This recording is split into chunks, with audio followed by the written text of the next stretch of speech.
이런 거 있잖아.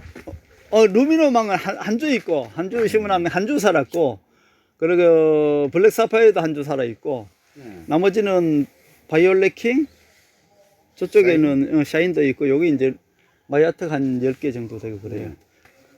마야트가 단점이 있어.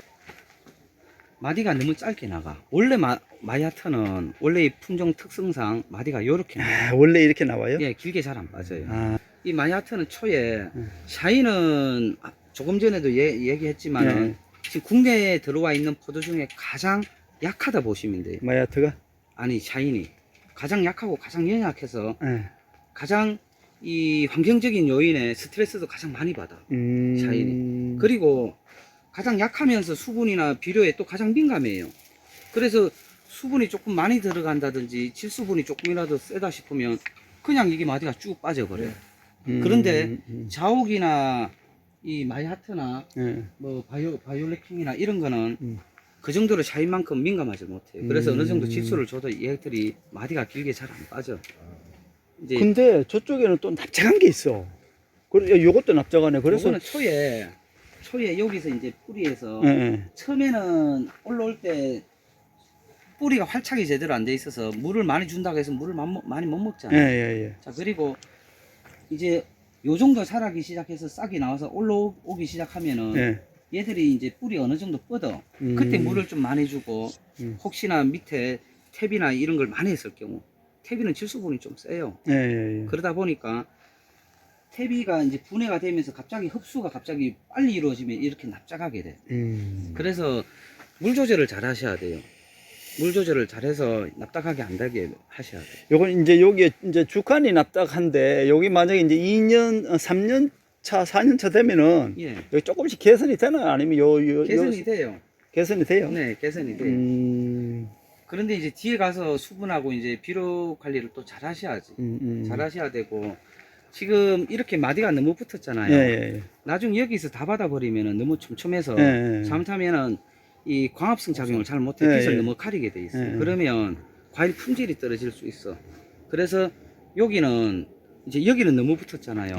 여기를 하나 잡아주고 여기를 잡아주고 이렇게 가셔도 돼.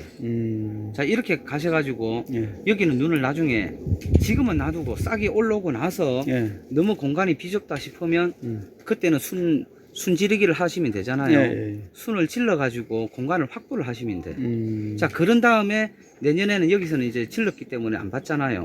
자, 여기서 만약에 공간이 넓다 싶으면 3년생에서 2가지를 받아 주셔도 돼. 자, 공간이 너무 좁으면은 이 해피 투각률이 그만큼 떨어지기 맞아. 때문에 요 정도는 지금 너무 좁죠. 지금. 너무 좁아요. 너무 좁기 때문에 이런 식으로 받으시면 돼요. 이건 단초 전정을 해서 이제 물이 다 이제 거친 거거든요. 물 오르기가. 근데 자, 이제 농약은 자, 여기서 원래 이제 작년 대비 비하면은 지금 원래 계속 밤이 저온이에요. 좀 저온이 길다 보니까 작년보다 제가 봐서 한 5일 정도 늦어. 원래 선산이면은 지금 아직까지 싹은 안 터요. 아무리 빨라도 4월 5일 정도. 빨리 트는 지역이 한 4월 5일 정도 보고 보편적으로 김천이 한 4월 7일 이후 돼야 이게 싹이 트기 시작하고 저 상주 모동 지역은 한 4월 15일 그 정도 가야 싹이 튼다 보시면 돼요. 이게 지역마다 온도가 차이가 나기 때문에 싹 트는 시기가 틀려요. 이것도 2년 차하고 3년 차하고 봤을 때 2년 차가 조금 더 빨리 움직인다 소리 들었는데 그게 맞아요? 당연하죠. 2년 차가 물도 빨리 흐르고 2년 차가 싹도 빨리 터요. 그 대신 약해. 자, 3년 4년생보다 뿌린도 약하고 저장 양분도 그만큼 적게 가지고 있어요. 그래서 저장 양분이 그만큼 적은 만큼 싹은 빨리 터대 송이를 덜 물고 나올 확률이 많다 생각하시면 돼요. 자라는 것도 천천히 자라겠네. 처음에 싹이 먼저 나와서 더 빨리 자라지. 그런데 세력은 아무래도 3년 4년생보다 이 가지가 굵기가 좀 가늘다 보시면 돼요. 여기도 지금 이게 작년에 내가 무리하게 이게 지금 밑에서부터 T자로 해서 저쪽으로 한 1m 빼고 이쪽으로 지금 한 3m 정도 뺐잖아요. 이게 무리하게 뺐거든. 근데 이렇게 빼도 이 주지에서 이 순을 받으면은 과연 이게 물고 나오느냐 이게 꽃대가 나와요. 나와요? 네, 그 대신 저장 양분이 많아야 돼. 자, 저장 양분이 그래요. 많아야 되고 예, 예. 지금 이게 주지가 가늘잖아요. 예, 예, 예. 약해. 자, 이런 나무는 작년에 클 때 그만큼 뿌리 활착이 덜 됐다는 있었고 거죠. 그만큼 양분을 덜 가져갔을 확률이 많다 생각합니다. 그리고 제가 매번 얘기하는 게 7월 말 안에 적심을 하셔야 돼. 자, 7월 말 안에 적심을 해서 양분이 용탈되는 걸 좀 막아야 돼요. 그래서 저장 양분을 빨리 가져가게끔 만들어 줘야 돼요. 그러면은 저 저장 양분을 가져가면서 내년도 꽃눈이 작년 7월 달에 확보가 됐다 보시면 돼요. 그런데 끝까지 당겨버리면은 예, 예. 양분이 계속 써버리게 되잖아요. 예. 자, 그때 제대로 양분을 못 갖추기 때문에 송이가 형성이 안 된다고 보시면 돼요. 결론은 이게 작년에 너무 무리하게 한 번에 한 번에 저까지 갔거든. 예, 그래서 예. 한 7월 말경에 예. 그때 저 저장 양분을 모으기 위해서 예. 적심을 해야 된다고 생각합니다. 들어가는데. 자, 농약은 이제 서서히 이 방제를 하시기 시작하면 돼요. 자, 처음에 치는 거는 싹이 나기 전에 치는 거라서 예. 그냥 소독한다 생각하고 푹 치시면 돼요. 그렇지만 되고 지금 네. 이제 오늘 7일이면 지금 7식인가요? 첫 번째 농약. 이제부터 치시면 돼요. 그런데 이 눈이 한 요 정도 밀 때가 있어요. 네. 그때까지는 치셔도 되는데 네. 그 이상 밀 때는 조금 늦어요. 그래서 아, 그래요? 묻혀. 지금 쳐야겠네. 그리고 요게 물 흐르느라고 여기 지금 곰팡이가 많이 쓰러졌잖아요. 그거는 신경 요건 안 상관없이 쓰셔도 그냥 돼요. 눈 트는데 예, 예, 상관없다. 예, 그거는 신경 안 쓰셔도 되고 오케이. 지금부터 4월 한 2일 안에 제가 봐서는 첫 번째 약 소독을 한번 하시면 돼요. 그 소독약이라는 게 그거는 이제 종합적인 곰팡이약, 곰팡이약. 곰팡이약하고 예. 깍지벌레, 예. 그리고 유리나방, 그리고 각종 나방류는 일단은 소독을 하셔야 돼요. 이 바닥이 눈에 안 보여서 그렇지 예. 알이 있을 수도 있고 이어서 부화가 돼서 올라올 수도 있어요. 그런데 초에 그 살충제를 안 쳐도 큰 문제는 없어요. 그래도 혹시나 하기 때문에 살충제를 넣고 치시는 게 좋아요. 예방을 하시는 게 좋기 때문에. 그때 친다고 해서 그 농약들이 알을 죽이냐 그런 건 아니에요. 일단은 맞춰서 그렇게 해서 1차 소독을 하고 두 번째 약은 이제 제빛곰팡이약을 치셔야 돼요. 지금 이렇게 안에 들어왔을 때 덥더라도 밤에는 추워. 자, 제빛곰팡이는 저온 다습에서 와요. 저온 건조에서는 흰가루가 오고 저온 다습에서는 제빛곰팡이가 와. 그래서 보통 보면 봄에 저녁 되면 습하거든요. 아무래도 이 내르고 이제 개폐기도 내르고 이러면 안에 습이 약간 생겨요. 그래서 이제 저온 다습에 제빛곰팡이가 오기 때문에 그때 이제 곰팡이약을 칠 때 한 뼘을 저는 봐요. 한 뼘 정도 자랐을 때. 한 뼘 정도. 왜 한 뼘 정도냐 하면은 자, 한 뼘 정도 자랐을 때 늦게 올라오는 게 한 요 정도 돼요. 예. 자, 요거만한 것도 있을 거고 한 뼘만한 것도 있을 거고 그거보다 작은 것도 있어요. 자, 그래서 제일 먼저 첫 번째 제빛곰팡이약을 칠 때는 한 뼘 정도 자라면은 입수가 한 5매 정도. 입수가 한 5매 정도 오면은 첫 번째 약을 치시라는 거예요. 만약에 제빛곰팡이가 끼었어. 그러면 그게 어떤 역할을 해요? 제빛곰팡이가? 제빛곰팡이가 끼면은 송이가 그 지경 부분 그거 다 말라서 송이가 다 흘러버려요. 아, 결론은 포도 송이에 영향을 송이가 다 흘러버린다 보시면 돼. 오케이. 뭐 살살이 예전에 뭐 살살이병 하고 하는데 그 살살이가 온다 생각하시면 돼요. 자, 조금 전에 제가 칼슘 얘기를 했는데 칼슘이 부족해도 수정하고 나면은 곰팡이약을 철저히 쳤는데 그 지경이 이렇게 말라요. 송이를 물고 있는 저 꼭지가 마르고 이 송이가 까맣게 되다가 막 흘러버려. 그리고 수정하기 전에도 까맣게 돼서 흘러버리는 경우가 있어요. 그런 게 보면은 이게 좀 진한 이 껍질이 있을 때도 진하게 이렇게 형성이 돼 있어야 되는데 연녹색으로 연하게 형성이 돼 있어. 그리고 지경도 연해. 줄기가 약하다는 느낌을 받잖아요. 그거 역시 칼슘이 부족하다 생각하시면 제가 그래서 조금 전에 칼슘이 엄청나게 중요하다 생각하시면 돼요. 자, 칼슘이 부족하면은 송이가 흐를 수 있다. 미리 그 전에 수정하기 전에도 흐르고 마르는 게 생길 수 있다 생각하시면 돼요. 자, 잎이 이 연한 잎들이 끝으로 타고 중간 부위가 이렇게 좀 타는 부분도 있어요. 자, 이거 그 잎 자체도 연하고 연한 연녹색에 뭔가 건강해야 되는데 부드럽고 이것도 역시 다 칼슘 결핍이에요. 자, 그 칼슘 결핍 왜 칼슘 결핍이 오고 왜 칼슘이 중요한지는 조금 이따 제가 다시 설명드릴게요. 네. 칼슘 그럼 연면십에 대해 간주해야 돼요. 자, 칼슘은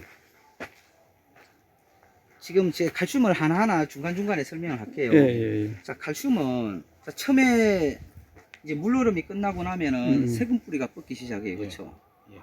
자, 칼슘이면 뭔가 하면 칼슘을 관주를 하게 되면은 공급을 좋게 만들어줘.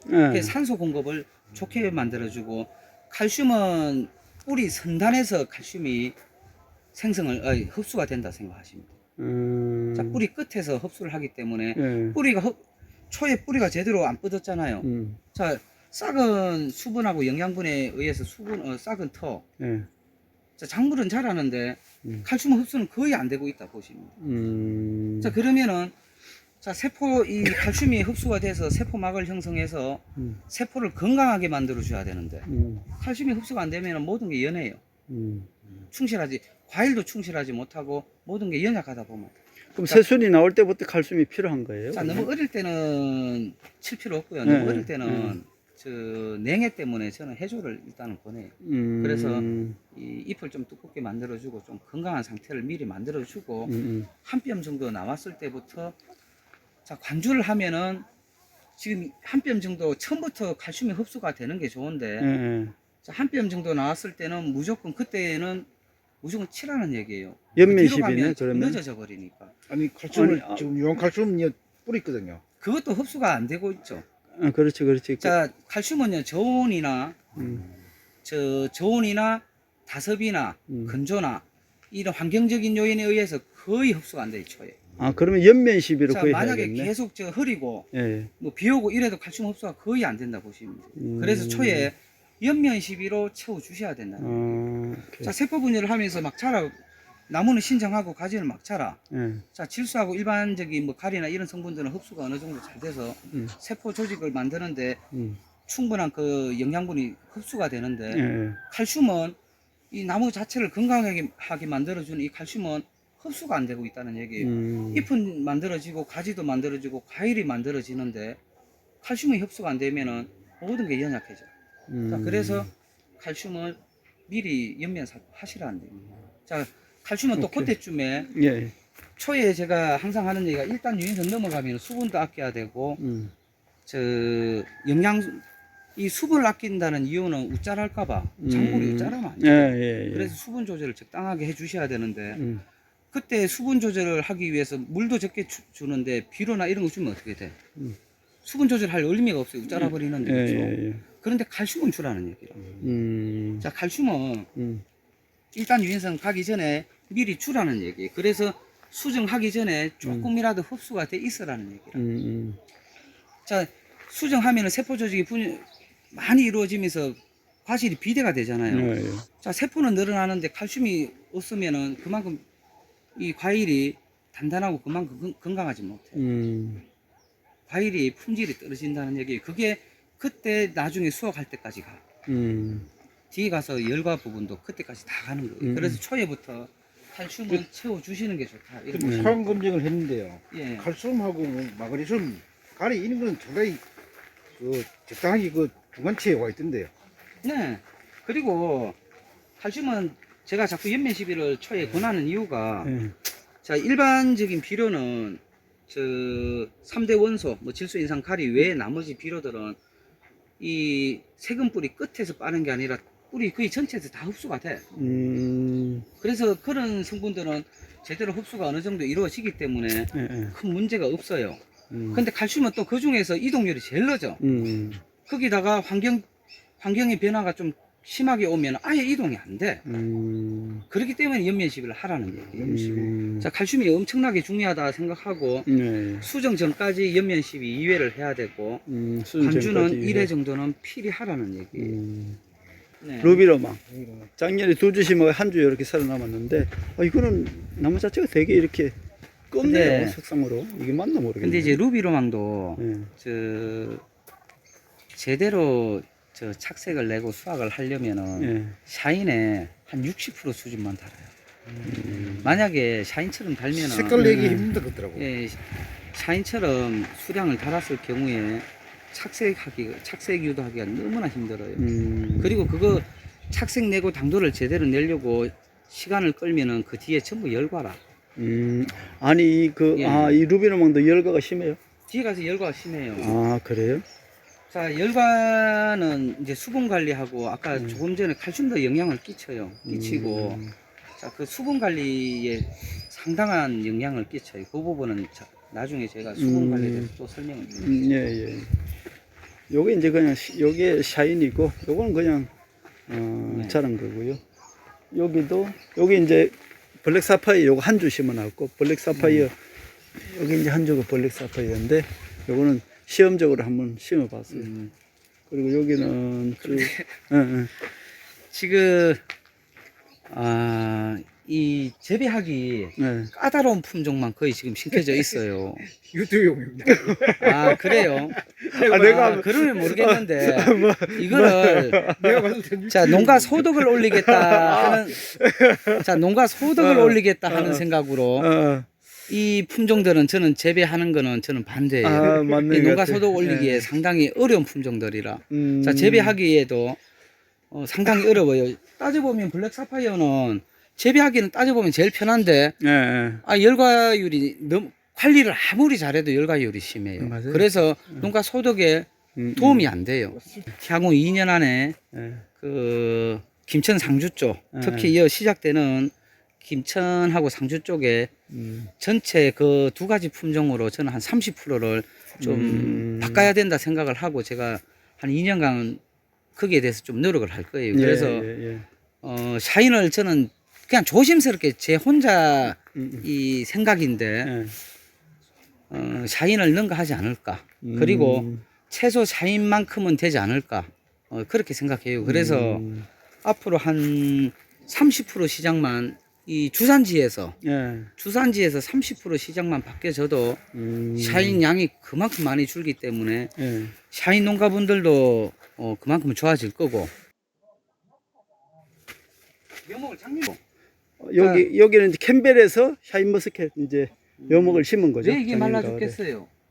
이게 왜 말라 죽을 것 같아? 자, 말라 죽으면 말라 죽는 이유를 또 알아야 되죠, 그렇죠? 예. 자, 보면은 이제 항상 객토를 해. 보통 이제 심는 분들은 그렇죠. 그러면은 객토를 하면은 무기질료밖에 없어. 유기물도 없어요. 유기물이 한 2% 이렇게 안 돼. 우리나라 산 저거 파가지고 넣어놓으면은 우리나라 유기물이 한 2에서 3%밖에 안 나와. 자, 1년 농사를 짓고 나서 토양 검출을 하니까 10%도 안 나오네. 5%는 2%, 3%라. 왜 그러겠어요? 유기물은 10cm, 한 15cm 이상 잘 안 내려가요. 그래서 삽을 한 삽 밑에서 퍼니까 유기물이 당연히 안 나올 수밖에. 자, 그런데 산에서 가져오면은 그 자체가 아무리 뭐 위에 있어도 유기물은 없어요. 그래서 유기물을 채워줘야 되는 거고. 기존에 농사 짓던 데는 토양 검출하면 유기물이 없는데 염기가 많아서 말라 죽든지 이게 잘 자라질 않는 거예요. 이게 무슨 얘기인가 하면은 유기물이 없었는데 라고 얘기를 하는데 위에는 유기물이 풍부하다는 얘기예요. 자, 위쪽에는 있는데 이게 퇴비를 좋은 걸 계속 쓰셔가지고 염류직접이나 이런 게 안 돼 있으면 괜찮은데 염류직접이 많이 돼 있으면 염 농도가 높잖아. 자, 농도가 높아지면은 삼투압이라는 말을 하잖아요. 삼투압은 농도가 낮은 데서 짙은 쪽으로 흐르게 돼 있는 게 삼투압의 원리.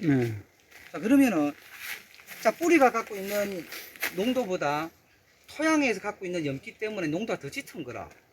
그럼 수분이 흡수가 돼야 되는데 도리어 저장양분하고 이 나무에 있는 수분이 도리어 뺏기네.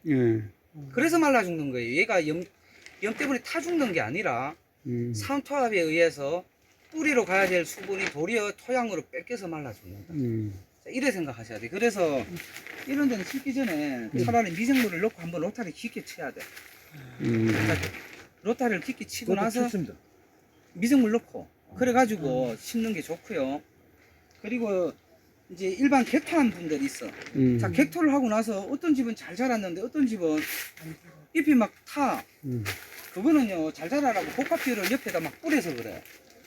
자, 복합비료 뿌리면 어떻게 돼? 염 농도가 높아지죠. 그렇죠. 또 똑같이 삼투압에 의해서 수분이, 나무에 있는 수분이 뺏겨요. 그래서 잎에 수분이 전달 안 되니까 말라 죽는 거라. 그렇죠. 그래서 절대 어릴 때는 비료를 하지 말라는 얘기라.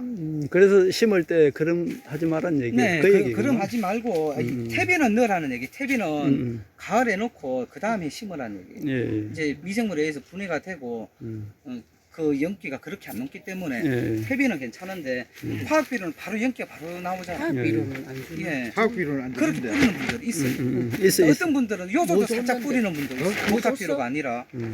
그래서 비료는 이게 뿌리가 어느 정도 활착이 되고 어느 정도 자랄 때까지는 비료를 뿌리지 말라는 거예요. 예. 얼라이브 한 주 줬어요.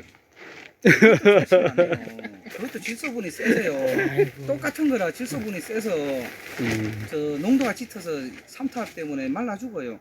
자, 그리고 그런 거 뿌릴 때도 비료나 이런 거 뿌릴 때도 뿌리가 어느 정도 활착이 돼 있고 저 어느 정도 자랐을 때 그 정도 양 가지고는 뿌리 있는 농도가 짙거든. 그 정도 양 가지고는 뺏기지를 안 해요. 근데 초에는 약간 멈칫할 수 있어. 그래서 그때는 잘 자랄 수가 있어요. 그런데 심고 나서는 저 비료를 그래서 하지 말라는 얘기예요. 그래 우리 이거 심고도 아무것도 말도 없고 안할 밑에 봐서 그랬거든요. 전체적으로 봤을 때 하더라고요.